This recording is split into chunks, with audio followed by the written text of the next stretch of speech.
In today's video, I'm going to teach you how to create a money request in Expensify. Whether you're looking to manage your personal finances, handle business expenses, or simply know how to track where your money is going, learning to create a money request in Expensify can greatly simplify the process. We'll guide you through it step by step, ensuring you feel comfortable and confident in using this fantastic tool to manage your finances. To begin, you'll want to navigate to the main dashboard of your Expensify account.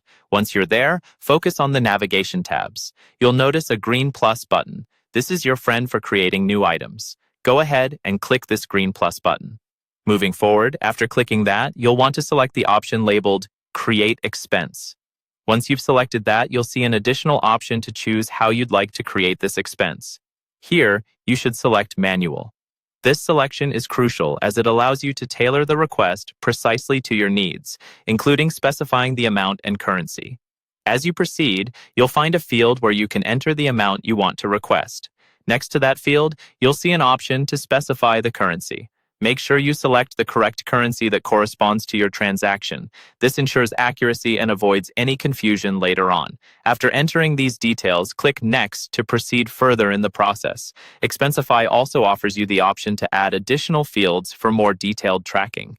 You can include details like a specific category for the expense, tags, or even a brief description. While these are optional, filling them out can significantly enhance your organizational capabilities and make it easier to track your expenses or requests over time. For instance, by using categories or tags, you can quickly filter and find specific transactions later, allowing for even more streamlined financial management. Once you've added any additional information you deem necessary, there's one final step to complete the process. You'll see the Create Expense button. This is what finalizes your money request in Expensify. By clicking it, you confirm all the details you've entered and log the request into the system. It's as simple and straightforward as that. And there you have it. With these steps, you've successfully created a money request in Expensify. It's a straightforward process, but it's one that can make a big difference in how you track and manage your finances. Remember, the more familiar you become with these features, the more control you'll have over managing your expenses efficiently. Thanks for watching, and I hope this tutorial has been helpful in getting you more comfortable with using Expensify to its fullest potential.